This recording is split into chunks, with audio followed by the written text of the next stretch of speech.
Everyone, welcome back to my channel. दोस्तों, प्रस्तुत है आज की ब्रेकिंग न्यूज़। अब शिक्षा मित्रों को इस योजना से जोड़ने की मांग, संघ ने उठाया मुद्दा। 5 से 10 मार्च तक पुलिस कर्मियों की छुट्टियां निरस्त, अपने भीतर का विद्यार्थी मरने न देना मोदी। प्रदेश में 1.6 लाख बेरोजगार युवाओं की हुई भर्ती। 113 शिक्षकों पर एफआईआर के आदेश। एनपीएस रूल चेंज, पेंशन के नियमों में हुआ बदलाव, जमा करने होंगे यह 4 दस्तावेज। सीएम योगी तक पहुंची 8 जिलों के शिक्षकों के आंदोलन की गूंज। सीएम ने तबादलों पर विचार की कही बात। खुलासा, आंगनबाड़ी पर बच्चों के 65.55 लाख खिलौनों में हुआ खेल। आइए देखते हैं दोस्तों खबरें विस्तार से। जी हाँ दोस्तों, आप देख पा रहे हैं खबरें विस्तार से। किंग्समैन है यूट्यूब चैनल पर। आयोग योजना से शिक्षा मित्रों को जोड़ने की मांग। बेसिक शिक्षा परिषद की ओर से संचालित प्राथमिक विद्यालयों में तैनात शिक्षा मित्रों को मुख्यमंत्री जन आरोग्य योजना में शामिल करने की मांग उठी है। शिक्षा मित्रों का कहना है कि प्राथमिक विद्यालयों में कार्यरत लगभग 1.58 लाख शिक्षा मित्र 25 जुलाई 2017 को सुप्रीम कोर्ट के द्वारा शिक्षक पद पर समायोजन निरस्त होने के उपरांत पिछले 6 वर्षों से मात्र 10,000 रुपये प्रतिमाह मानदेय पर कार्य कर रहे हैं। उत्तर प्रदेश शिक्षा मित्र संघ के प्रदेश महामंत्री कौशल कुमार सिंह ने बताया कि यदि शिक्षा मित्र या परिवार का कोई सदस्य किसी बीमारी से ग्रसित होता है तब उसे आर्थिक अभाव के कारण सही इलाज नहीं मिल पाता है, जिसके कारण आज तक इलाज के अभाव में हजारों शिक्षा मित्र काल के गाल में समा चुके हैं। डीजीपी डीएस चौहान ने होली आदि पर्वों के दृष्टिगत आगामी 5 से 10 मार्च तक पुलिसकर्मियों के अवकाश निरस्त कर दिए हैं। केवल विशेष परिस्थितियों में उच्च अधिकारियों की अनुमति लेकर ही अवकाश दिया जा सकेगा। डीजीपी मुख्यालय ने इसका आदेश समस्त DG, ADG zone, IG range जिलों के पुलिस कप्तानों और कमिश्नर को भेज दिया है। अपने भीतर का विद्यार्थी मरने न देना मोदी। लखनऊ गोमती नगर स्थित इंदिरा गांधी प्रतिष्ठान में आयोजित कार्यक्रम में प्रधानमंत्री वीडियो संदेश के माध्यम से पुलिसकर्मियों से मुखातिब थे।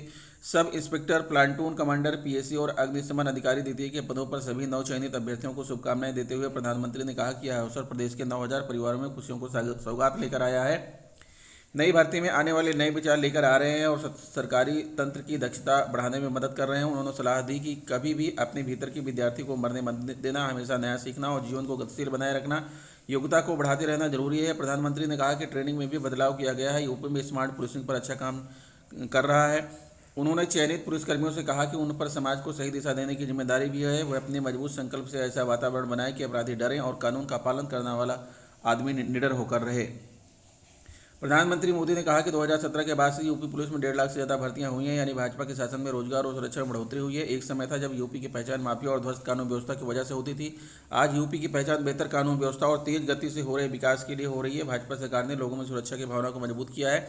हम सब जानते हैं कि जहाँ भी कानून व्यवस्था मजबूत होती है वहाँ रोजगार की संभावनाएं अनेक गुना बढ़ जाती हैं। प्रधानमंत्री मोदी ने कहा कि उत्तर प्रदेश पर्यटन की दृष्टि से भारत के नागरिकों के लिए सबसे बड़ा श्रद्धा का केंद्र है। अनेक तीर्थ क्षेत्र हैं। किसी भी परंपरा को मानने वाले लोगों के लिए उत्तर प्रदेश में सब कुछ है। लखनऊ मुख्यमंत्री योगी आदित्यनाथ ने कहा कि 2017 से पहले प्रदेश के पुलिस कर्मियों को 1.5 लाख से अधिक पद रिक्त थे, जिन्हें निष्पक्ष और पारदर्शी तरीके से भर्ती की प्रक्रिया से जोड़ा गया है। मुख्यमंत्री ने कहा कि मिशन रोजगार के जरिए हमारी सरकार 1,60,000 से अधिक युवाओं को पुलिस बल में भर्ती करने में सफल रही। पीएससी की 54 से अधिक कंपनियां समाप्त कर दी गई हैं। फायर ब्रिगेड के नाम पर विभाग तो था, लेकिन बुनियादी सुविधाएं नहीं थी। आज अत्याधुनिक सुविधाओं से युक्त हमारा फायर ब्रिगेड खड़ा है। पीएससी की 54 बटालियन पुनर्गठित की गई। पीएससी की सभी 54 बटालियन को पुनर्गठित कर दिया गया है। 3 महिला बटालियन का गठन भी किया जा चुका है। सुरक्षा की दृष्टि से संवेदनशील जनपदों में पीएससी की नई बटालियन की कार्रवाई को तेजी के साथ आगे बढ़ा रहे हैं। 2017 में पुलिस बल की ट्रेनिंग की क्षमता मात्र 6,000 थी, जिसे हम 3 गुना करने में सफल हुए हैं। पुलिस लाइन, थानों और पुलिस चौकी में अवस्थापना सुविधाओं को बढ़ाया है। 2017 के सापेक्ष आज महिला कार्मिकों की संख्या 3 गुना है। उत्तर प्रदेश अपना फॉरेंसिक इंस्टीट्यूट बना रहा है, जिसमें इसी सत्र से पाठ्यक्रम प्रारंभ हो जाएगा। हमारे 18 नगर निगम सेफ सिटी बनने की ओर बढ़ रहे हैं। फतेहपुर यूपी बोर्ड परीक्षा की ड्यूटी पर न पहुंचने वाले 28 विद्यालयों के 113 शिक्षकों के खिलाफ एफआईआर दर्ज कराने का आदेश जिला विद्यालय निदेशक ने दिया। जिन विद्यालयों के प्रधानाचार्यों ने शिक्षकों को रिलीव नहीं किया, उन पर भी मुकदमा दर्ज कराया जाएगा। इससे पहले शनिवार को 57 ऐसे शिक्षकों के खिलाफ एफआईआर के आदेश हुए थे जो एक दिन ड्यूटी करके गायब हो गए। विभाग बोर्ड परीक्षा में कच्चे निरीक्षकों की कमी से जूझ रहा है। ऐसे में ड्यूटी न करने वाले शिक्षकों के खिलाफ कड़ा कदम उठाने का प्रशासन और विभाग ने फैसला किया है। डीआईओएस राजेश कुमार शाही ने बताया कि 28 विद्यालयों के 113 शिक्षक ऐसे हैं जो परीक्षा केंद्रों में ड्यूटी पर नहीं पहुंचे। इस पर सभी नोडल अधिकारियों को इनके खिलाफ एफआईआर के आदेश दिए गए हैं। उन्होंने कहा कि यदि शिक्षक अपने विद्यालयों से रिलीव होने के बाद गायब हैं तो उनके खिलाफ, और जहां प्रधानाचार्यों को शिक्षकों को रिलीव नहीं किया गया वहां उनके खिलाफ एफआईआर दर्ज कराई जाए। उन्होंने बताया कि सभी को आदेश जारी कर दिए गए हैं। नोडल अधिकारियों से कहा गया कि एक बार शिक्षकों और प्रधानाचार्यों की स्थिति जांच लें और 2 मार्च तक एफआईआर दर्ज करा दें। नई Delhi national pension system NPS के आप सब्सक्राइबर हैं तो ये खबर आपके लिए जरूरी है। Pension fund regulatory and development authority ने कहा कि एनपीएस सब्सक्राइबर्स जो बाहर निकलना चाहते हैं और समय पर एनुटी का भुगतान प्राप्त करना चाहते हैं उन्हें 1 अप्रैल 2023 से कुछ दस्तावेजों को अपलोड करना अनिवार्य होगा। बता दें कि ये खबर समय पर आई है जब IRDA के सहयोग से पेंशन नियामक एनुटी खरीदने की प्रक्रिया को सरल बना दिया गया है, जिसमें एनुटी सर्विस प्रोवाइडर्स को एनुटी प्रोसेसिंग के समय ग्राहकों द्वारा जमा किए गए एनपीएस निकासी फॉर्म का उपयोग करना आवश्यक है। PFRDA ने 22 फरवरी 2023 के एक सर्कुलर में कहा कि सब्सक्राइबर्स को एनुटी के भुगतान का लाभ समय पर लेने के लिए 1 अप्रैल 2023 से दस्तावेजों को अपलोड करना अनिवार्य होगा। ये दस्तावेज करने होंगे जमा। सर्कुलर के अनुसार सब्सक्राइबर और संबंधित नोडल अधिकारी POP और कारपोरेट को यह सुनिश्चित करना होगा कि जरूरी 4 दस्तावेज संबंधित CRA यूजर इंटरफेस पर अपलोड किए जाए। साथ ही जांचना होगा कि जो भी दस्तावेज अपलोड किए जाए उनका प्रिंट क्लियर हो। एनपीएस एग्जिट निकासी फॉर्म ID और address proof, bank account proof, pan card की कॉपी एनपीएस प्रोसेस में आएगी तेजी। PFRDA के मुताबिक एनुटी सर्विस प्रोवाइडर्स से एनपीएस से निकलने और एनुटी खरीदने के लिए कॉमन प्रपोजल, लमसम और एनुटी के प्रोसेसिंग की सुविधा प्रदान करता है। इससे ASP को एनुटी पॉलिसी जारी करने में भी कम समय लगेगा। एनपीएस नियमों के तहत एनुटी सर्विस प्रोवाइडर्स IRDAI द्वारा रेगुलेटेड जीवन बीमा कंपनियां हैं और यह एनपीएस सब्सक्राइबर को सर्विसेज देने के लिए PFRDA के साथ सूचीबद्ध हैं। लखनऊ मुख्यमंत्री योगी आदित्यनाथ ने कई साल से तबादले से वंचित आकांक्षी 8 जिलों के शिक्षकों की समस्याओं को दूर करने को लेकर सकारात्मक रुख अपनाने का भरोसा दिया है। अपना दल सोनेलाल पार्टी से सोरठगढ़ सिद्धार्थनगर की विधायक विनय शर्मा ने रविवार को मुख्यमंत्री से मुलाकात की। विधायक ने बलरामपुर, बहराइच, सिद्धार्थनगर, श्रावस्ती, चित्रकूट, सोनभद्र, फतेहपुर और चंदौली में बेसिक शिक्षा विभाग के स्कूलों में कार्यरत शिक्षकों के तबादले और अधिकारियों द्वारा उनकी समस्याओं को गंभीरता से नहीं लेने का मुद्दा उठाया था। सीएम को बताया कि हजारों शिक्षिकाएं ऐसी हैं जिनके पति सैकड़ों किलोमीटर दूर पोस्टेड हैं, माता पिता, सास ससुर, बच्चे कहीं और रह रहे हैं, पारिवारिक जीवन तहस नहस हो रहा है। BSN ने नहीं लिया संज्ञान, सीएम ने सुधी पूरी बात। विधायक विनय वर्मा ने मुख्यमंत्री को बताया कि आकांक्षी जिलों में प्राथमिक और जूनियर हाई स्कूल में कार्यरत शिक्षक शिक्षिका तबादले की मांग को लेकर क्रमिक रूप से धरना प्रदर्शन और ज्ञापन देने का अभियान चला रहे हैं। सिद्धार्थनगर में भी बेसिक शिक्षा परिषद के शिक्षक शिक्षिकाओं ने आंदोलन किया था। पारिवारिक समस्याओं से परेशान शिक्षकों ने 4 फरवरी को DM को मांग पत्र दिया था। मौखिक अनुरोध के बाद 6 से 8 फरवरी तक जिला बेसिक शिक्षा अधिकारी सिद्धार्थनगर को ज्ञापन देने की कोशिश की, लेकिन BSN ने मांगों का ज्ञापन नहीं दिया। इसके बाद शिक्षक शिक्षिका शिक्षण कार्य समाप्त कर दोपहर 2 बजे से देर शाम तक अनशन पर बैठते रहे। विधायक ने मुख्यमंत्री को अपनी वेदना बताते हुए कहा कि शिक्षक शिक्षिका अपनी समस्या से इतने परेशान है कि जनप्रतिनिधियों को रास्ते में रोककर समाधान करने की मांग करने लगते हैं। विनय वर्मा को भी सैकड़ों शिक्षिकाओं ने रास्ते में रोका। मुख्यमंत्री तक बात पहुंचाने के आश्वासन पर ही विधायक को आगे बढ़ने दिया गया।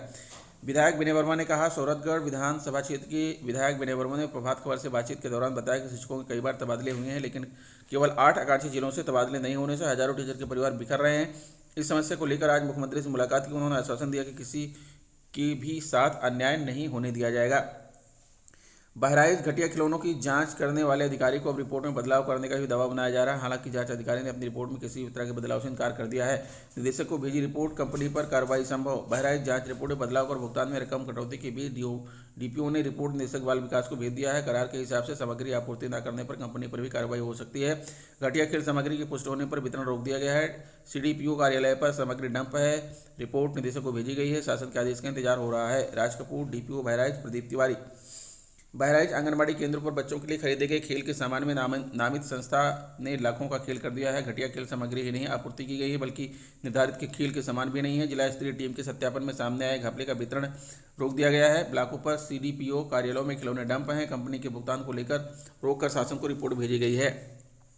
बहराइच प्रदेश के 8 आकांक्षात्मक जिलों में शामिल है। नीति आयोग की ओर से सुझाए गए संकेतकों में शिक्षा भी शामिल है। लिहाजा बेसिक शिक्षा के साथ ही बाल विकास विभाग के आंगनबाड़ी केंद्रों पर बच्चों को बेहतर शिक्षा का खाका खींचा गया है। सरकार की ओर से बच्चों के लिए खिलौनों की खरीद की अनुमति दी थी। जेम पोर्टल के माध्यम से कंपनी का चयन कर खिलौनों की आपूर्ति जिले के सभी 14 ब्लॉकों में किए जाने का प्रावधान किया गया था। बाल विकास की ओर से कंपनी का चयन किया गया। हर केंद्र के लिए 23,000 रुपये की लागत से खिलौना किट पर टेंडर पास किया गया था। कंपनी ने टेंडर के बाद ब्लॉकों में संचालित आंगनबाड़ी केंद्रों के हिसाब से CDPO को खिलौनों की किट उपलब्ध कराई। किट देकर अधिकारी दंग रह गए।